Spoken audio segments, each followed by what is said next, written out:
सबसे simple chapter है, सबसे सिंपल चैप्टर, क्वेश्चन यूजुअली आ जाता है और पास करने के लिए आता है। ठीक है, तो रिफ्लेक्शन करना है किसमें किसमें, X axis Y axis, X is equal to A, Y is equal to A and origin, and एक ना वर्ड यूज होगा इनवेरिएंट पॉइंट्स। वो इनवेरिएंट पॉइंट को बिफोर वी स्टार्ट आप 2 मिनट समझ लीजिए। इनवेरिएंट का मतलब सिर्फ ये होता है, हाँ ये बहुत इजी है यार, इनवेरिएंट का मतलब सिर्फ ये होता है दैट डजंट चेंज।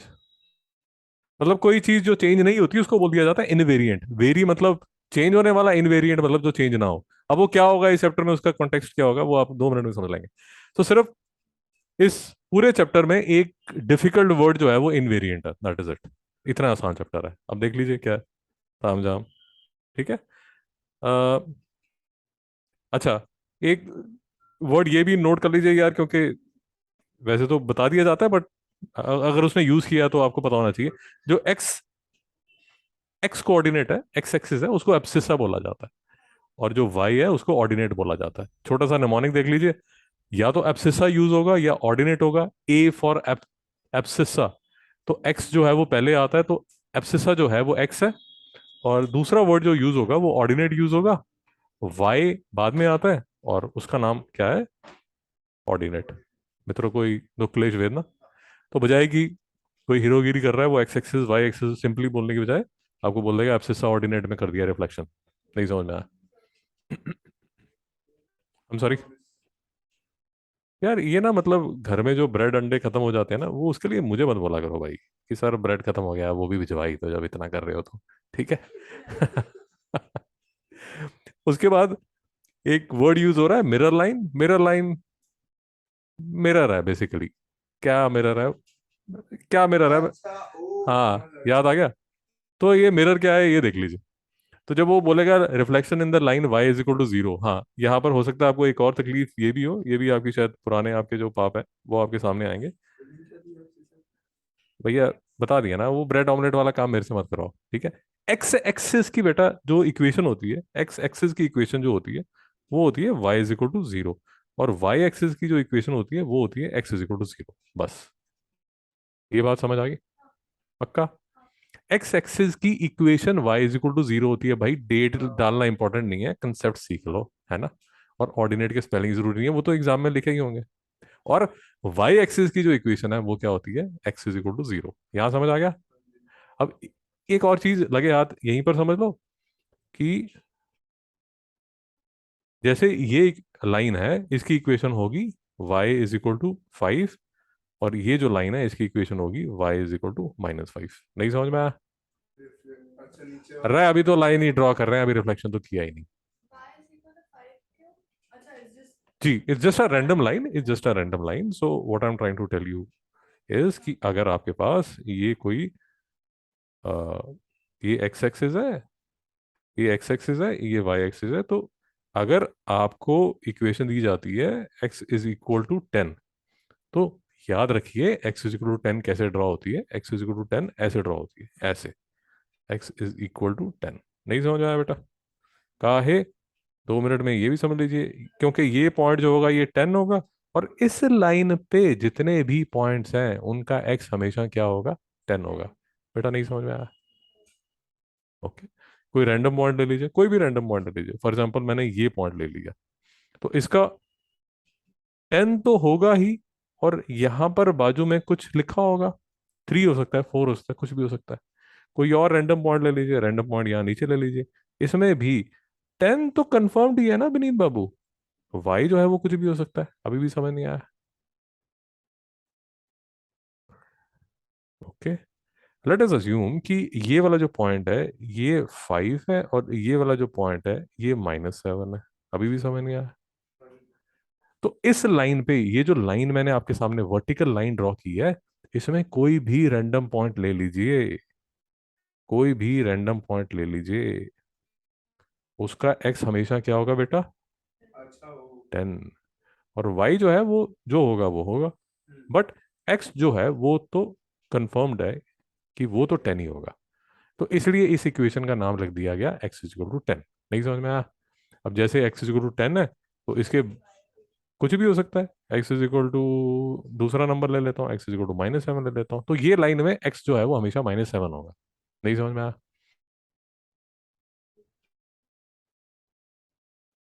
उसके बाद ये ले लीजिए, ये कोई लाइन ले लीजिए। अब इसका जो है नाम ये होगा y is equal to 3। Madam आप जैसे समझना चाहें, मैंने जो याद रखा हुआ है मैंने ऐसे याद रखा हुआ है कि जैसे y इज इक्वल टू 3 है, उस पूरी लाइन में कोई भी रैंडम पॉइंट मैं लूंगा ना, उसका जो y है वो 3 ही होगा। जो x है वो वेरी कर सकता है, मैंने ऐसे अपने दिमाग में बिल्ड किया हुआ है। आपको जैसे अच्छा लगता है आप कर सकते हैं, बट एटलीस्ट पता होना चाहिए, क्योंकि एकदम फसंडी सा टॉपिक है, 4 नंबर फ्री के दे रहे हैं। और अगर आप मतलब बस के बाहर लटके हुए हैं, तब तो ऐसे वाले जो चैप्टर हैं वो बहुत ही ज़रूरी होता है। समझ आया? हम कोई बस की ड्राइविंग सीट पे तो बैठे नहीं कि गाड़ी मैं चलाऊंगा, गाड़ी या तेरा भाई चलाएगा, पैसा तो है नहीं हमारी सिचुएशन। वैसी सिचुएशन तो है नहीं कि गाड़ी तेरा भाई चलाएगा, हम तो बस के बाहर लटके हुए हैं कि भैया ले जाओ हमें, बस उस स्टेशन तक ले जाओ, उसके बाद हम देख लेंगे। तो y इज इक्वल टू फिर -5। अब मैंने ऐसे याद रखा हुआ है कि ये जो लाइन है इस पे कोई भी रैंडम पॉइंट मैं लूंगा इस लाइन के ऊपर, तो उसका जो y है वो हमेशा 5 होगा। जो x है वो वेरी कर सकता है। नहीं समझ में आया? x वेरी कर सकता है, उसका मतलब मैं क्या बोल रहा हूँ कि फॉर एग्जांपल इस लाइन पे मैं यहाँ पर ये वाला पॉइंट ले लिया, अब ये वाला पॉइंट ले लिया, ये वाला ये वाला पॉइंट ले लिया, ये वाला पॉइंट ले लिया, ये वाला पॉइंट ले लिया। अगर आप मेरी बात समझ रहे हैं, ये सारे पॉइंट्स पे y हमेशा -5 ही होगा, x जो है वो वेरी करता रहेगा। नहीं समझ में आया? पक्का? और ये जो लाइन है, अभी आपको बताया, ये जो लाइन है इसको बोला जाता है एब्सिस्सा। एब्सिस्सा, ठीक है, इस लाइन को बोला जाता है एब्सिस्सा। और इसकी इक्वेशन क्या होती है? y is equal to 0। काहे? क्योंकि इस पॉइंट, इस लाइन पे सारे पॉइंट जो हैं उनका y 0 होगा, उनकी हाइट ही नहीं होगी, क्योंकि y तो हाइट देता है ना, हाइट ही नहीं होगी, तो इसका नाम रख दिया गया y इज इक्वल टू। भाई जैसे आप अपने दिमाग में रखना चाहें, हर आदमी अपने हिसाब से जिंदगी व्यतीत कर रहा है, आप जैसे उसको दिमाग में रखना चाहें। समझ आया? समझ आया? जैसा आपको अच्छा लगता है। ईस्ट की तरफ देख के पूजा करना चाहते हैं, ईस्ट की तरफ कर लीजिए, वेस्ट की तरफ देख के करना चाहते हैं, वेस्ट की तरफ कर लीजिए। मैं तो किसी तरफ नहीं देखूंगा, मैं तो ऊपर देखूंगा, ऊपर देख के कर लो भाई, जैसा आपका हिसाब किताब है, जैसा थॉट प्रोसेस है। तो ये जो लाइन है इसको बोला जाता है ऑर्डिनेट, और इसमें अगर आप देखेंगे हर पॉइंट जो है वो ना तो लेफ्ट पे है ना वो राइट पे है, तो इसलिए उसका जो एक्स है वो क्या है? 0। वाई जो है वो ऊपर नीचे हो सकता है। नहीं समझ में आया? मैडम कंफ्यूजन नहीं कर रहा आपको? बीच वाली लाइन, यस, वाई। इसमें जो एक्स है वो हमेशा 0 होगा, कोई भी रैंडम पॉइंट लेंगे और इसको बोल दिया जाता है ऑर्डिनेट। नहीं समझ में आया?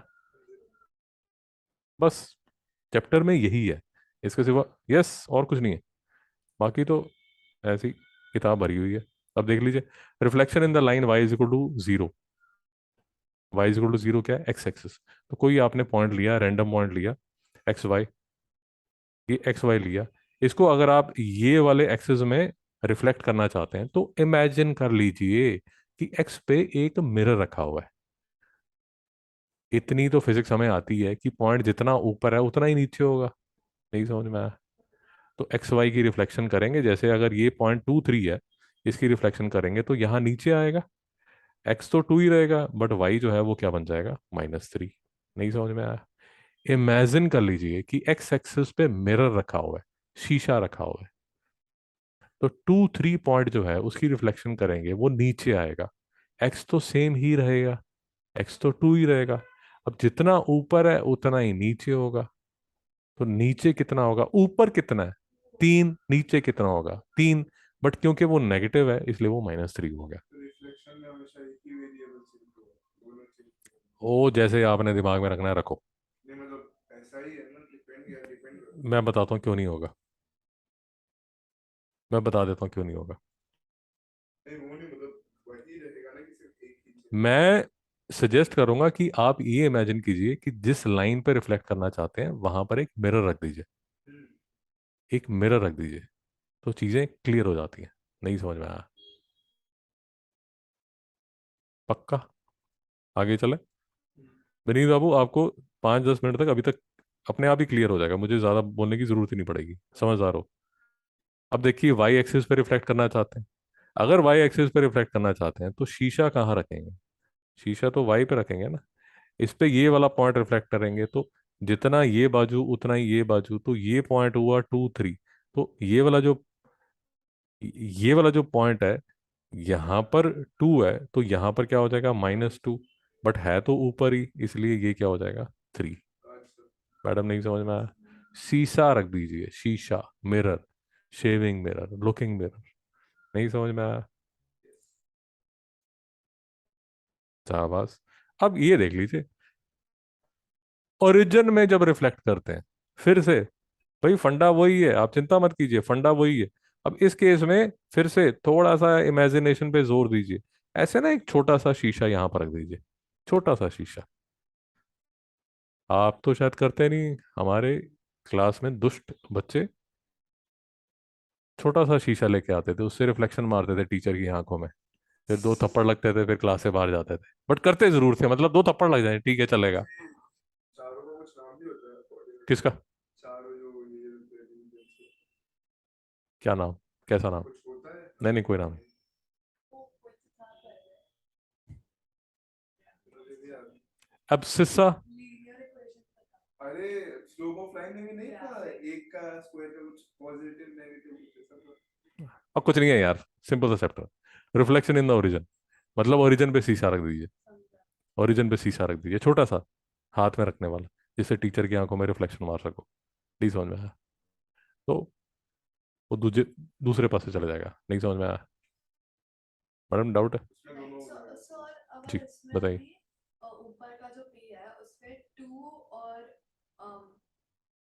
-3 जी, होता 2 और -3 ले लीजिए। तो जी, नीचे का टू पी। ले लीजिए, 2 ले लीजिए, और यहाँ -3 ले लीजिए। ये 2 ले लीजिए, -3 ले लीजिए। मैं इसीलिए आपको बोल रहा हूँ कि इसमें वो मत कीजिए, कोई फॉर्मूला याद करने की कोशिश मत कीजिए। हाँ शीशा रख दीजिए। ये मैंने शीशा रख दिया यहाँ पर। तो बेसिकली -2 और 3 हो जाए। शीशा रखा नहीं रखा, मिरर रख दिया आपने। ठीक है। अभी जो मिरर की रिफ्लेक्शन है, ये पिछले पासे होगी। ये देखो, ये जब आप करेंगे तो ऐसे करके इसकी रिफ्लेक्शन होगी बच्चे। नहीं समझ में आया? यहाँ पर पॉइंट बनेगा। यहाँ तक समझ आ गया? उसके बाद ये क्या बन जाएगा? -2, और बाजू में क्या आ जाएगा? 3। इसलिए मैं कह रहा हूँ फॉर्मूले को मत देखिए, उसको थोड़ा इमेजिन करने की कोशिश कीजिए। एटलीस्ट मैं ऐसे करता हूँ, हो सकता है कि आपको फॉर्मूला ज़्यादा बेटर लगे। जैसी आपकी इच्छा। भाई हमें तो नंबर चाहिए, कोई हमने रामानुजम तो बनना नहीं। क्यों बनी बाबू? सही बात इनवेरिएंट, इनवेरिएंट का मतलब सिर्फ ये होता है जो चेंज ना हो। अब कैसे चेंज नहीं होगा? यार तुम बैठे ही एक्स एक्सिस पे हो, नहीं समझ में आया? तुम बैठे ही यहाँ पर हो, और जो रिफ्लेक्शन करा रहे हो वो भी एक्स एक्सिस पे कर रहे हो, तो कैसे चेंज करोगे? तुम तो मिरर के ऊपर पॉइंट हो ना। है। अच्छा तुम तो मिरर के ऊपर पॉइंट हो। जीरो बट यही जो पॉइंट है इसकी आप रिफ्लेक्शन अगर वाई एक्सिस में करेंगे, फिर ये इनवेरिएंट नहीं होगा। क्योंकि फिर इसकी जो रिफ्लेक्शन है, फिर शीशा रखा आपने यहाँ पर, और जो पॉइंट बनेगा वो पॉइंट बनेगा यहाँ पर। नहीं समझ आया बेटा? 5 0 की रिफ्लेक्शन मैंने जब एक्स एक्सिस पे की, तो पॉइंट ही मिरर पे है, तो रिफ्लेक्शन भी तो उसके साथ ही चिपकी होगी। बट यही 5 0 की मैंने रिफ्लेक्शन की वाई एक्सिस पे, तो मिरर कहाँ पर है? मिरर यहाँ पर है, तो रिफ्लेक्शन कहाँ होगी? यहाँ पीछे। बेटा नहीं समझ में आया? तो अगर 5 5 0 you're saying 5 0 y एक्सिस पे रखेंगे। नहीं नहीं नहीं नहीं नहीं। नहीं। मैं आपसे दो चीजें बोल रहा हूँ। मैं ये बोल रहा हूँ, रिफ्लेक्ट 5 0 ऑन एक्स एक्सिस। दूसरा बोल रहा हूँ, रिफ्लेक्ट 5 0 ऑन वाई एक्सिस। मेरी बात समझ आई? पॉइंट सेम है, जो मिरर रखा जा रहा है वो अलग अलग रखा जा रहा है। पहले आप जब एक्स एक्सिस पे रखते हैं, तब तो पॉइंट चेंज नहीं होगा, वहीं पर खड़ा रहेगा। बट जैसे ही आप शीशा, मिरर वाई एक्सिस पे रखते हैं, अब वो पॉइंट रिफ्लेक्ट हो गए -50 पे चले जाएगा। नहीं समझ में आया? टू है। अब आपने लाइंस ले ली, अब आप लाइन पे रिफ्लेक्शन कर रहे हैं, पहले आप एक्सिस पे रिफ्लेक्शन कर रहे थे, अब आप लाइन पे रिफ्लेक्शन कर रहे हैं। फंडा सेम ही है, जो मिरर है उसको अब उस लाइन पे रख दीजिए। उस लाइन से जितना आगे वो पॉइंट होगा, उस लाइन से उतना ही पीछे वो पॉइंट होगा। मेरी बात नहीं समझ आ रही? आगे पीछे वाली बात। आगे पीछे, हाँ।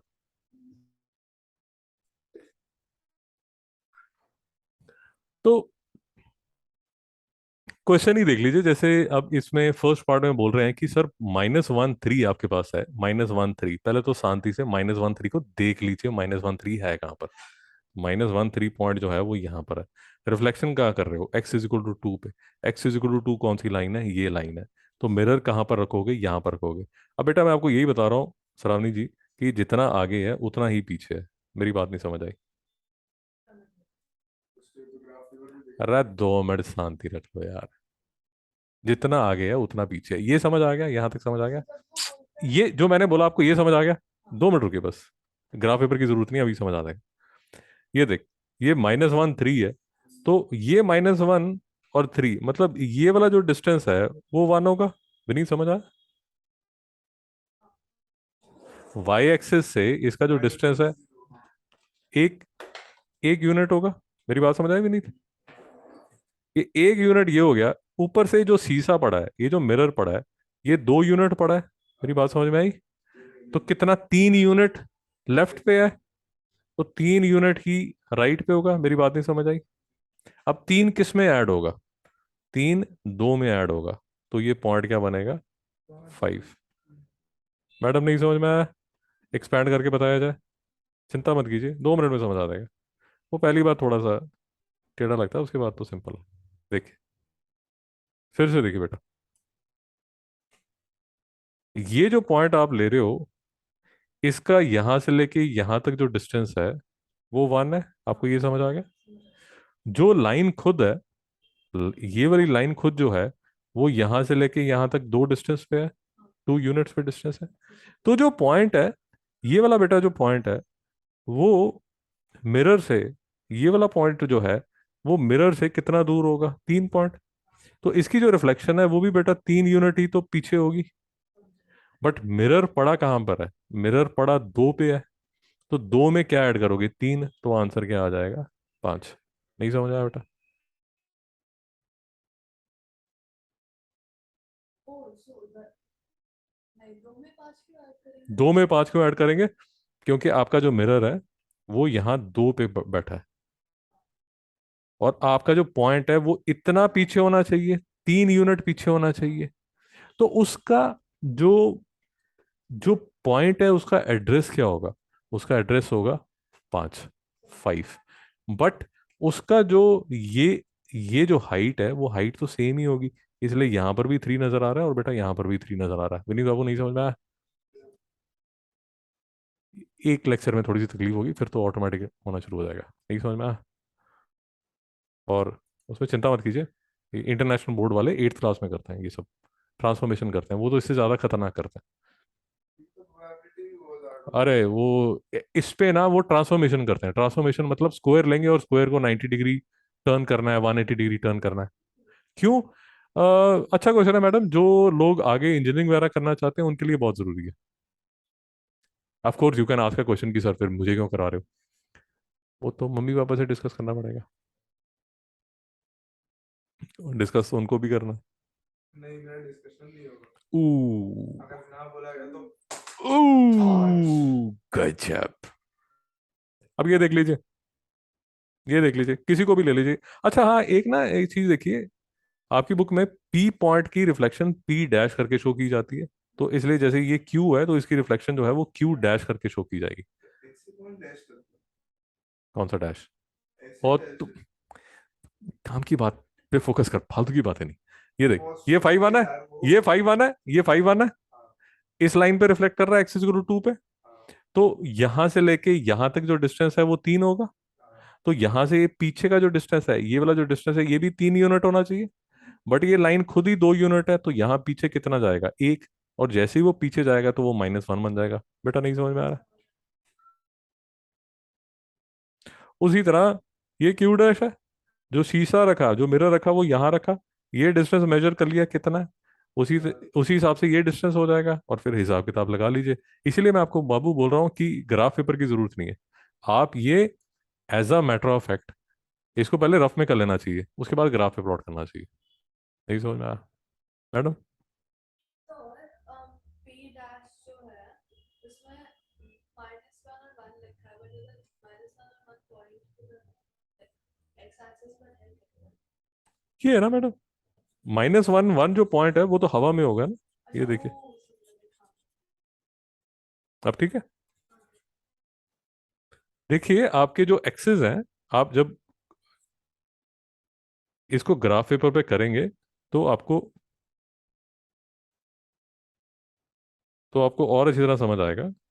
ये देखिए, ये एक्सेस है और ये एक्सेस है, ये दो एक्सेस हैं, और जिस लाइन पे आप रिफ्लेक्शन कर रहे हैं वो जो लाइन है वो लाइन ये है। आपको समझ आया? वो ये वाली जो लाइन है इस पे रिफ्लेक्शन कर रहा है। मैडम नहीं समझ में आया? पक्का? तो यही मैं आपको बता रहा था कि आपको ज्ञान दिया जाएगा, उसके बाद जो। अच्छा ये बनाने भी बोलेंगे? हाँ भाई, ये तो मैं ऐसे ही अभी ज्ञान दे रहा हूँ, आपको बनाना पड़ेगा। नहीं समझ आया मैडम? अब ज्यादा से ज्यादा जो थोड़ा सा टेढ़ा क्वेश्चन बन जाएगा वो भी ज्यादा डिफिकल्ट नहीं है। जैसे लिखा गया points A23 B3 are vertices of a triangle ABC, तो आप ये ट्राइंगल बना देंगे ABC। नहीं समझ में आया? ठीक है। अब मैं आपको सिर्फ ये कह रहा हूँ कि जब वो बोलेंगे रिफ्लेक्शन करना है तो आप पूरे ट्राइंगल को ले लेके रिफ्लेक्शन मत सोचिए, आप सिर्फ पॉइंट बाय पॉइंट रिफ्लेक्शन सोचिए। कहने का मतलब, पहले पॉइंट A का रिफ्लेक्शन कर लीजिए, फिर B का कर लीजिए, फिर C का कर लीजिए, and it will help you again and again if you imagine the line of reflection as a mirror.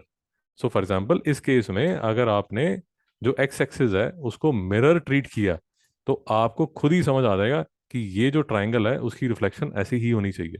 नहीं समझ आया? तो दो क्लेश वेदना। ना। तो ईश्वर का नाम लीजिए, और ये 12A तो ऐसे ही फालतू है, आप डायरेक्ट अटैक कीजिए ये वाले क्वेश्चंस पे, 12C पे। मित्रों नहीं समझ में आया? सो फॉर एग्जाम्पल हम अटैक करेंगे, यहीं से स्टार्ट कर देते हैं, क्वेश्चन 8 से स्टार्ट कर देते हैं। क्वेश्चन 8 से Past people पास्ट पेपर्स। ना ना मैडम, ग्राफ क्यों चाहिए? आप रफ बना लीजिए ना, आपको लॉजिक तो समझ आ गया। बस ठीक, शुरू कर। जी 8 से स्टार्ट कर दीजिए।